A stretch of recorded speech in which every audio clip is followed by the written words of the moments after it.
السلام علیکم ورحمۃ اللہ وبرکاتہ۔ دوستو، آج ہم بات کریں گے اس دن کی جو پورے اسلامی سال کا سب سے خوبصورت دن مانا جاتا ہے، عید الفطر۔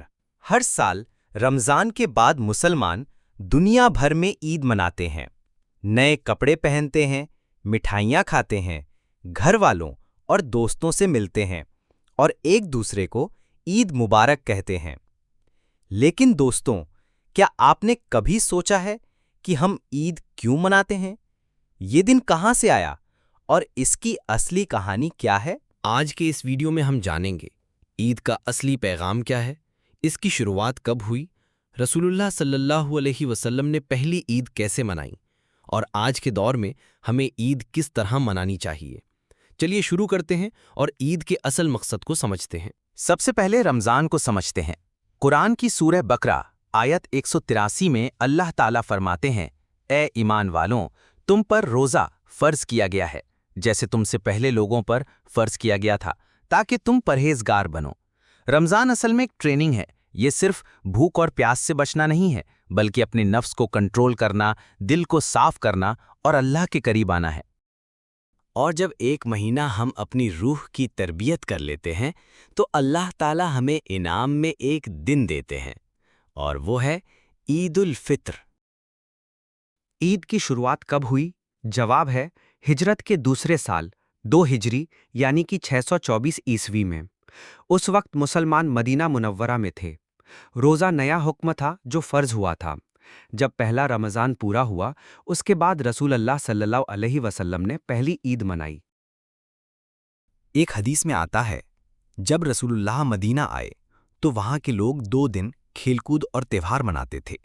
نبی نے فرمایا کہ اللہ نے تمہیں ان دونوں کی جگہ، یعنی پہلی عید خود نبی نے منائی اور تب سے یہ سلسلہ چلتا آ رہا ہے۔ عید کا اصلی مقصد صرف مٹھائی کھانا، نئے کپڑے پہننا یا میلے لگانا نہیں ہے۔ عید اصل میں ہے اللہ کا شکر ادا کرنا۔ جب ایک مہینہ ہم نے روزہ رکھا، قرآن پڑھا، نماز پڑھی، تو اللہ نے ہمیں ایک دن دیا تاکہ ہم اس کی عبادت کا انعام منا سکیں۔ اسی لیے عید کے دن ایک اور فرض ادا کرنا ہوتا ہے، صدقۃ الفطر۔ رسول اللہ نے فرمایا، فطرانہ روزہ رکھنے والے کو بیکار اور بیہودہ باتوں سے پاک کرتا ہے اور غریبوں کے لیے کھانے کا ذریعہ ہے۔ یعنی عید کی خوشی صرف امیروں کے لیے نہیں بلکہ ہر انسان کے لیے ہے۔ چلیے دیکھتے ہیں نبی صلی اللہ علیہ وسلم نے عید کس طرح منائی۔ صبح سب سے پہلے غسل کرنا، اچھے کپڑے پہننا، ضروری نہیں نئے ہوں، صاف ستھرے ہوں، خوشبو لگانا، فجر کی نماز کے بعد عیدگاہ یا مسجد جانا۔ عید کی نماز سے پہلے فطرانہ ادا کرنا، 2 رکعت عید کی نماز پڑھنا جس میں تکبیریں ہوتی ہیں، نماز کے بعد خطبہ سننا، ایک دوسرے کو مبارکباد دینا اور محبت پھیلانا۔ عید ہمیں کیا سکھاتی ہے؟ شکریہ، اللہ کا شکر کہ اس نے رمضان پورا کرنے کی توفیق دی۔ انسانیت، غریب اور ضرورت مند کو خوشی میں شامل کرنا، خود پر قابو، روزے کے بعد بھی زندگی میں صبر اور تقوی رکھنا۔ ایکتا، پوری امت ایک دن اللہ کی عبادت کرتی ہے، یہ ایکتا کا پیغام ہے۔ آج دنیا کے ہر کونے میں عید منائی جاتی ہے، چاہے ایشیا ہو، افریقہ، یورپ یا امریکہ۔ کہیں سویاں بنتی ہیں، کہیں شیر خورما، کہیں بریانی تو کہیں میٹھے چاول، لیکن اصلی پیغام ایک ہی ہے، اللہ کا شکر اور انسانیت۔ مسلم پریوار اکٹھا ہوتے ہیں، مسجدیں بھر جاتی ہیں اور خوشی کے ساتھ اللہ کا ذکر ہوتا ہے۔